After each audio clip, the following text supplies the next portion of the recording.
Bon matin tout le monde, Nathalie Allard en direct en ce 11 septembre 2019. J'ai vu plusieurs posts, j'ai vu Maître Assouline, qui ça fait 2-3 affaires qu'elle publie. Un autre journaliste qui vient de publier, j'ai vu ça ce matin, est-il le temps de réformer la DPJ? D'autres qui sont à venir pour savoir si la DPJ est un échec.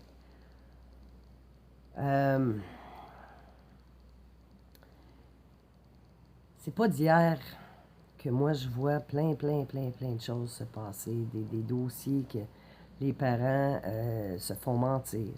Les parents ne sont pas capables de se défendre à la cour parce qu'ils n'ont pas d'argent. Que les avocats, ils se font tromper par les avocats. Parce que le chinois des avocats, on comprend rien, puis quand on sort de là, ben, puis même moi, je me l'ai fait faire, on sort de là, puis on se fait dire que c'est telle affaire qui a été dit par le juge, puis là, tu fais « mais j'ai jamais dit oui à ça. » Ah ben oui, vous l'avez dit, on en a parlé dans le bureau, puis là, il essaie de nous faire passer pour des folles, en nous disant qu'on a dit oui, on n'a jamais dit oui à ça. Mais je vous l'ai dit, je vous en ai parlé, ouais, mais je savais pas que ça voulait dire ça. Fait que, il y a beaucoup de choses comme ça, mais il y a aussi beaucoup de tromperies de la part de beaucoup d'intervenants. Puis je dis pas que c'est tous les intervenants. Je sais qu'il y en a qui travaillent vraiment de leur cœur. Comme Maître Assouline dit, je suis capable de faire la part des choses et de voir qu'il y a des bons intervenants, et j'en ai eu. Et je suis aussi capable de voir où il y a des pommes pourrites dans le système. OK? Et ça, il y en a beaucoup trop. Beaucoup trop. Parce que de plus en plus, il y a moins de bons intervenants que d'intervenants que tout ce qu'ils cherchent, c'est avoir leur paye. Donc, moi, ce que je suis indignée, j'en reviens pas, je suis indignée par ce système-là. Autant le système de la justice, qu'on dirait qu'il n'y a plus de justice. Ces parents-là qui sont abandonnés par le système, même Maître Assouline en a pris compte. Et moi, ça fait longtemps que je le vois, que beaucoup de parents, ils ont beau se prendre en main, faire des thérapies, faire toutes les pirouettes que l'intervenante sociale va demander, même si ça n'a pas rapport, inventer des maladies mentales alors que les travailleurs sociaux ne sont pas des médecins, obliger les parents à aller voir des psychiatres et des psychologues alors qu'ils ne sont pas des médecins, ils ne peuvent pas donner de référence en médical, et pourtant ils le font. Les parents se retrouvent avec des dossiers de maladies mentales. Et j'en suis la plus grande preuve. On m'avait dit TPL. Et j'ai fait 5 ans de thérapie. Ma travailleuse sociale en santé mentale, elle-même m'a dit, si tu aurais été une vraie TPL, tu n'aurais pas pu poursuivre ta thérapie avec moi. Tu n'aurais jamais pu travailler sur toi comme tu l'as fait. J'ai des traits TPL, ça, on ne se le cache pas. Mais de là à dire que je suis TPL, c'est une autre chose. Puis le diagnostic a été changé à 2-3 fois. Là. On m'a dit bipolaire, après ça, non, 2 fois. Bipolaire pour après ça devenir TPL. Mais on s'entend, c'est sur 3 ans. Là. 3 ans qu'on a niaisé en cours en disant que j'étais bipolaire.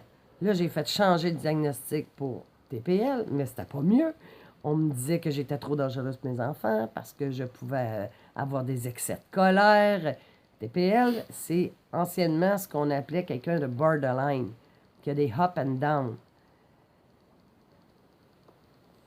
La situation de perdre ses enfants crée ces traits TPL-là en grosse partie. Je ne vous dis pas que c'est tout lié au travailleur social, à la DPJ.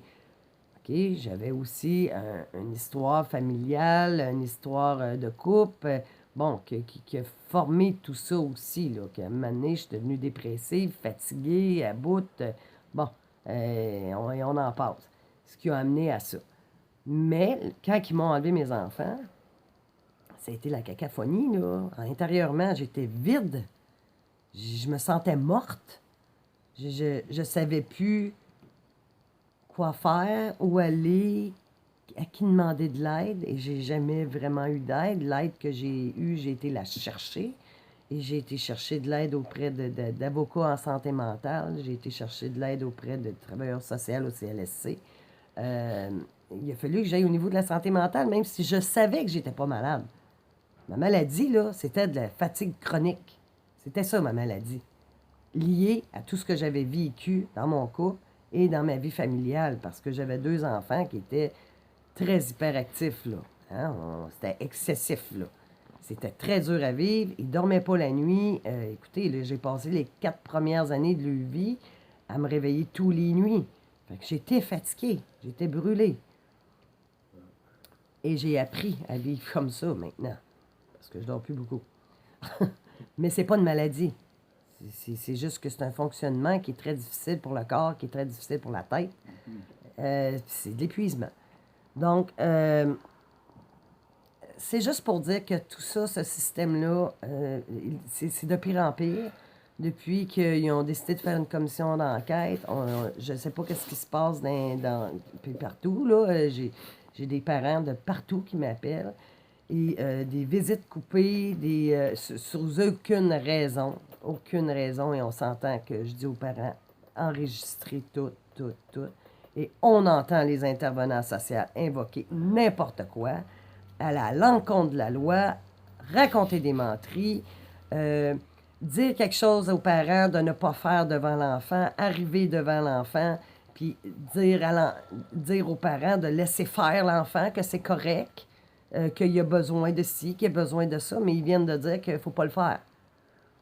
Ils rendent leur monde fou. C'est ça qui se passe. C'est vraiment ça le but, là. Pour amener le parent à avoir une maladie mentale et abandonner son enfant qui va être soit placé à vie, jusqu'à 18 ans, ou soit se retrouver adopté. Si c'est pas pour de l'argent, c'est pourquoi qu'on le fait. Si c'est pas pour avoir des bonifications, c'est pourquoi qu'on le fait. Pourquoi que les intervenants s'acharnent tant?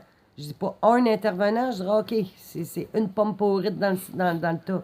Là, c'est plus ça, là. On compte sur nos doigts les bons intervenants et on n'a plus assez de mains, OK? Même si on serait 10 personnes une à côté de l'autre, on n'a plus assez de mains pour compter les intervenants qui font ce que je viens de dire.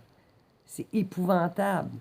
Et les parents ramassent des preuves et des preuves et des preuves et des preuves. Ça n'a pas de bon sens. Et on espère qu'il y aura une justice. Mais là, comme c'est là, la plupart des juges ne veulent pas prendre les preuves, ne veulent pas les entendre. C'est pas normal. On a le droit à une justice juste et équitable. C'est pas le cas. Je suis totalement indignée par le système de la justice, par le système de la DPJ.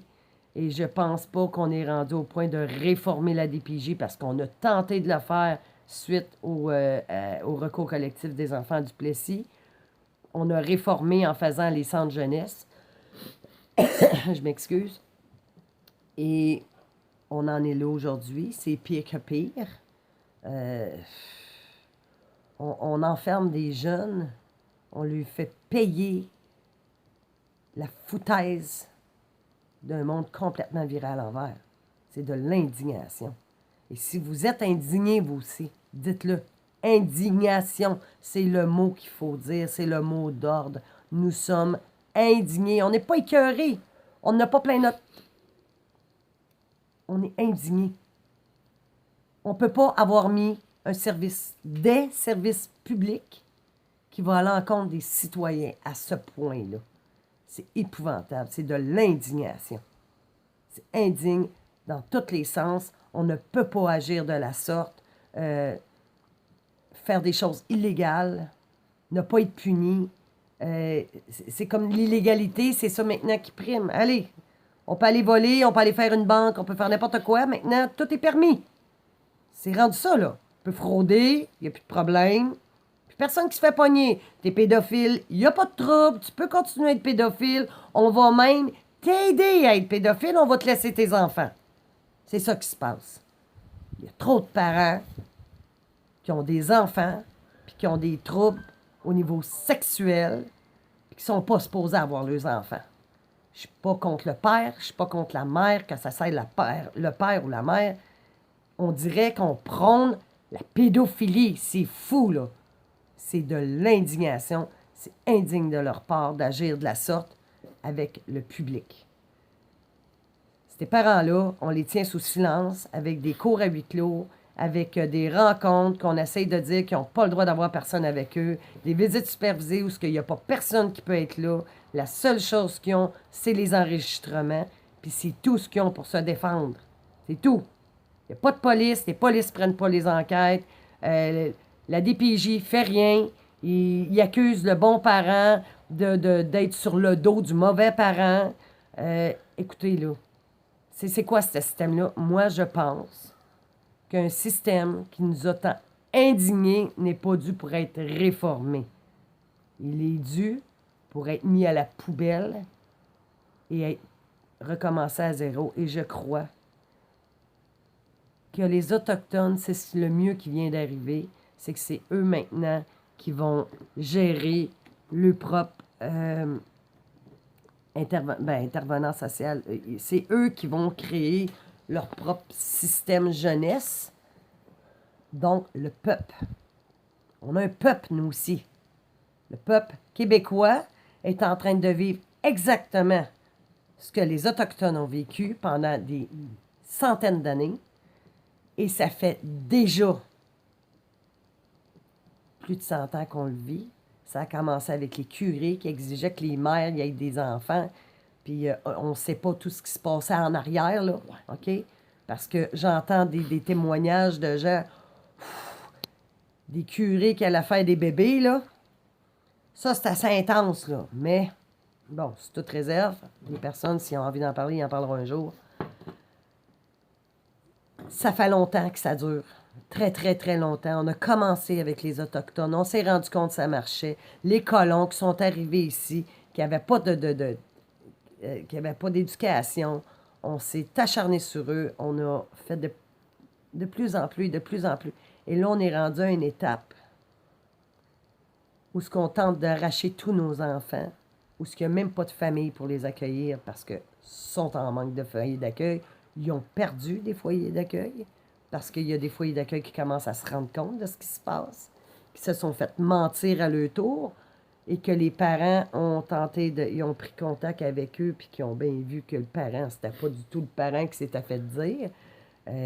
Donc, des parents qui prennent de la drogue, de la boisson, bien souvent, c'est même pas ça. Ça part avec des histoires de troubles de couple.